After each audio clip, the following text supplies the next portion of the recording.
जितने भी विद्यार्थी बिहार बोर्ड से इंटरमीडिएट सत्र 2024 से लेकर 26 में क्लास 11th में नामांकन हो चुका है वर्तमान में ओएफएस के थ्रू, तो आप सभी छात्र छात्राओं को रजिस्ट्रेशन शुरुआत हो चुका है। तो सबसे पहला कार्य होता है आपका रजिस्ट्रेशन का। यह रजिस्ट्रेशन क्या होता है और यहाँ पर सबसे पहले आपका यह प्रूफ होता है कि आपको ये बताता है कि आपको इंटरमीडिएट बोर्ड एग्जाम 2026 में आप सम्मिलित होने जा रहे हैं। इसके साथ साथ आपको बिहार बोर्ड में क्लास 11th में नामांकन हो चुका है। रजिस्ट्रेशन में एक और आपको काम करना होता है जिसमें आपको मान लीजिए विषय वगैरह आप चेंज करवा सकते हैं। इसमें आपको क्लियर बताया जा रहा है, अर्थात कि अगर आप मान लीजिए अभी आप साइंस स्ट्रीम से अगर आप नामांकन लिए होंगे, चाहे आप साइंस स्ट्रीम में नामांकन लिए होंगे, आप मैथ नहीं रखना चाहते होंगे, आप बायोलॉजी लेना चाहते होंगे, तो मैथ से बायो कर सकते हैं और बायो से मैथ आप कर सकते हैं। जो भी आपका स्ट्रीम होगा उसी में आप कुछ इधर उधर कर सकते हैं। ये नहीं कि अगर मान लीजिए आप अगर साइंस से एडमिशन करा लिए, अगर आप आर्ट्स रखेंगे तो ये आपका बिल्कुल नहीं होगा, बल्कि आपको उसी में चेंज हो सकता है। आर्ट्स में कोई विषय अगर आप ले लिए होंगे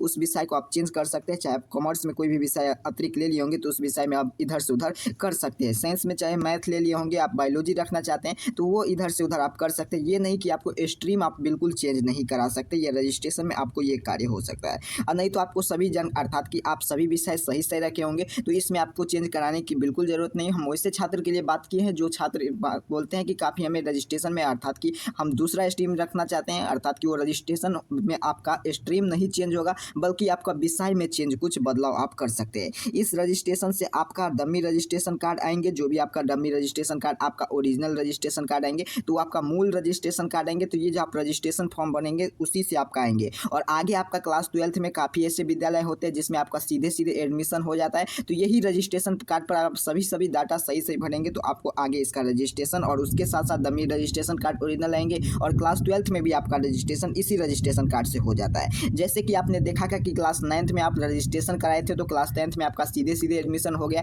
उसी प्रकार से आप क्लास 11th में रजिस्ट्रेशन ले लेंगे तो क्लास 12th में भी आपका सीधे सीधे इसका एडमिशन हो जाएंगे। तो 11th में आपका नामांकन के लिए यहाँ पर यह बताया जा रहा है। मान लीजिए जिनको 26 में आप बात करते हैं कि किन किन को यहाँ पर रजिस्ट्रेशन करवाना होगा, तो आप क्लियर समझिए जो भी विद्यार्थी 2024 अर्थात कि 24 से लेकर 26 के सत्र में कक्षा 11वीं में नामांकन करवाए, जिनका 2026 में इंटर की बोर्ड एग्जाम होंगे, चाहे आप आर्ट्स साइंस कॉमर्स किसी भी स्ट्रीम से अगर वो छात्र छात्राएं होंगे तो उसमें अगर आप 2026 में एग्जाम देने जा रहे हैं तो उनको लिए ये आपका रजिस्ट्रेशन फॉर्म आपको भरना होगा। तो आइए आगे हम समझते हैं कि पूरा यहाँ पर बताया जा रहा है ऑफिशियल अपडेट के माध्यम से। क्या यहाँ पर बताया जा रहा है कि सत्र 2024 से 26 मान्यता प्राप्त शिक्षक संस्थाओं में इंटरमीडिएट कक्षा 11वीं के नामांकित नियमित कोटि के विद्यार्थी के लिए स्वतंत्र कोटि के विद्यार्थी के लिए सूचीकरण अनुमति आवेदन भरे जाने का शुल्क जमा कर संबंध में आवश्यक सूचना। यहाँ पर देखिए बताया जा रहा है इंटरमीडिएट वार्षिक परीक्षा सत्र 24 से लेकर 26 के लिए यहाँ पर बताया जा रहा है कि अगर आपका रजिस्ट्रेशन फॉर्म का डेट जारी कर दिया गया है तो यह रजिस्ट्रेशन फॉर्म आप कब से कब तक करा सकते हैं, उसके साथ साथ आपको कितना इसमें फी वगैरह लगेंगे, सभी चीज़ का जानकारी आपको इस वीडियो में मिल जाएंगे। अगर आप नियमित कोटि के छात्र होंगे तो कितना फी देना पड़ेगा, स्वतंत्र कोटि के छात्र होंगे तो आपको कितना फी आपको रजिस्ट्रेशन कराते समय लिया जाएगा।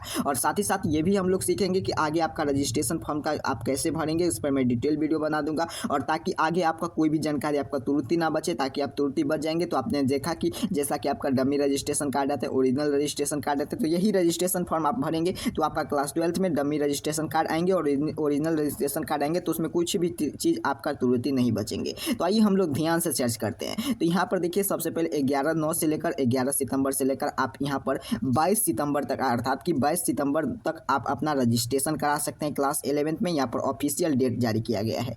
इसके बीच में 11 सितंबर से लेकर आप 22 सितंबर तक के बीच में आप अपना अगर रजिस्ट्रेशन कराएंगे क्लास 11th में, तो ये अभी आप फिलहाल 11th में नामांकन लिए हैं, आपका अभी रजिस्ट्रेशन होगा, उसके बाद आपका फिर डमी एडमिट कार्ड वगैरह सब आएंगे। तो इस पर आगे हम लोग बात करेंगे। आगे आपका इस पर यहाँ पर देखिए बताया जा रहा है कि आगे हम लोग यहाँ पर देखते हैं कि यहाँ पर खंड सबसे पहले नियमित कोटि के विद्यार्थी के लिए जो भी आपका खंड और खंड अर्थात कि खंड ए और खंड बी में दो माध्यम से आपका यहाँ पर फॉर्म भराएंगे। अर्थात कि खंड ए में आपका जो भी आपका जानकारी रहेंगे वो आपका 1 से लेकर 17 तक के जो आपका जानकारी रहेंगे वो आपको बिल्कुल प्री प्रिंटेड देखने को मिलेंगे, जिसमें आपका नाम, पिताजी का नाम, माताजी का नाम, जो भी आपका स्कूल कोड वगैरह होंगे सभी चीज़ आपको यहाँ पर इसमें देखने को मिलेंगे। कितना तक, तो 17 तक जो भी आपका जानकारी मिलेंगे वो पूरा आपको प्री प्रिंटेड रहेंगे। और 17 के बाद आपको 33 तक जो भी आपका जानकारी भरना होगा वो आपको पेन से भरना होगा, वो मैं आपको सिखला दूंगा नेक्स्ट वीडियो में। इस पर आगे एक वीडियो आएगा तो उस वीडियो को आप जरूर देखिएगा ताकि आपको एक भी चीज़ इसमें त्रुटि नहीं बचे, ताकि आप पूरे रजिस्ट्रेशन फॉर्म को शुरू से लेकर अंत तक आप ये भरना सीख लेंगे,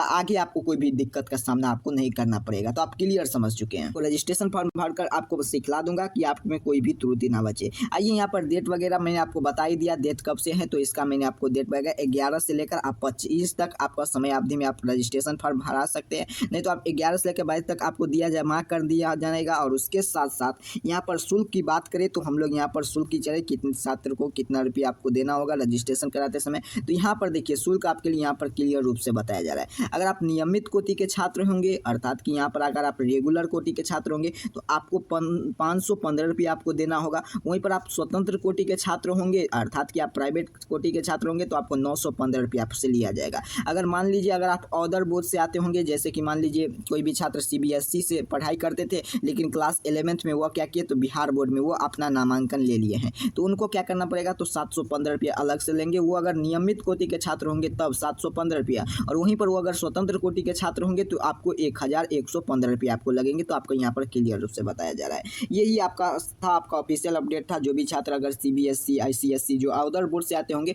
तो उनका यहाँ पर बताया जा रहा है। अगर आप बिहार बोर्ड से ही रहकर बिहार बोर्ड में ही आप अपना नामांकन लिए हैं तो आप नियमित कोटि के छात्र हैं तो आपको 515 रुपया ही लगेंगे, और अगर आप स्वतंत्र कोटि के छात्र आते होंगे तो 915 रुपया आपको लगेंगे। यही था आपका बाकी जानकारी। और ये आपका स्कूल वगैरह का काम है, जो भी आपका विद्यालय होंगे तो ये पूरा ऑफिशियल अपडेट उनके लिए जारी किया गया। इसमें आपको मात्र 2 से 3 बात आपको ध्यान रखना था, जो कि आपका कब से कब तक डेट है, कितना फी लगेंगे, और जो भी आपका जानकारी रहेंगे वो आपका प्री प्रिंटेड रहेंगे। और आगे 17 से लेकर 33 तक का जो आपको जानकारी भरना है वो आपको पेन से भरना है, वो मैं आपको सिखला दूंगा। इस पर नेक्स्ट वीडियो में जल्दी लेकर आने जा रहा है। तो यही आपका जानकारी था। इसी प्रकार से हम लोग आपको ऑफिशियल अपडेट के लिए आपको यहाँ पर क्लियर रूप से बताया गया कि आपका फोटो वगैरह लगेंगे तो कितना। तो ये आपका स्कूल का काम है, क्योंकि वो अपना ऑनलाइन आवेदन करेंगे, आपको तो सिर्फ जमा करना होगा ना। तो वहाँ पर आपको फॉर्म दिया जाएगा तो आपको सिर्फ वहाँ पर जमा ही करना पड़ेगा। वो आपको स्कूल वगैरह का काम है, जो भी आपका +2 विद्यालय होंगे, महाविद्यालय होंगे, तो वहाँ पर ये सभी आपको डॉक्यूमेंट आपको जमा करेंगे। चलिए हम लोग समझ लेते हैं कि आपको क्या क्या आपको जानकारी आपको इसमें भरा रहेगा। तो यहाँ से आपको जो भी आपको मैं आपको डिटेल रहेंगे खंड ए में सभी 1 से लेकर 16 तक में जो भी आपका डाटा रहेंगे सभी प्रिंटेड आपको देखने को मिल जाएगा। आगे आपको यहाँ पर 17 से लेकर 35 तक आपको भरना होगा। तो उस पर मैं नेक्स्ट फॉर्म लेकर, अर्थात कि जो भी आपका ओरिजिनल फॉर्म होगा वो आपको कैसे भरना है उसका वीडियो मैं जल्दी लेकर आने जा रहा हूँ। तब तक के लिए आपको क्या करना है, इसी वीडियो के डिस्क्रिप्शन बॉक्स में आप देखेंगे WhatsApp group, Telegram group, WhatsApp channel का टेलीग्राम चैनल का लिंक, वहाँ से क्लिक कर ज्वाइन कर लेना है, ताकि जो भी ऑफिशियल अपडेट रहे मैं आपको वहाँ तक भी अपडेट करता हूँ। नहीं तो इसी वीडियो को अगर आप डिस्क्रिप्शन बॉक्स में आप देखेंगे तो सभी प्रकार का लिंक मिलेगा, वहाँ से क्लिक करके आप ज्वाइन कर लेंगे। और उसके साथ साथ चैनल को सब्सक्राइब करके रखेंगे। मैं जल्दी इसका रजिस्ट्रेशन फॉर्म पर वीडियो लेकर आने जा रहा हूँ, ताकि आगे आपको कुछ भी चीज़ में त्रुटि ना बचे, जिससे आपको सुधार करवाने में आपको कठिनाई का सामना करना पड़े। तो चलिए तब तक के लिए चैनल को सब्सक्राइब कर लीजिएगा, वीडियो को लाइक कर तमाम दोस्त मित्र के पास शेयर कर दीजिएगा। आप सभी को बहुत बहुत धन्यवाद।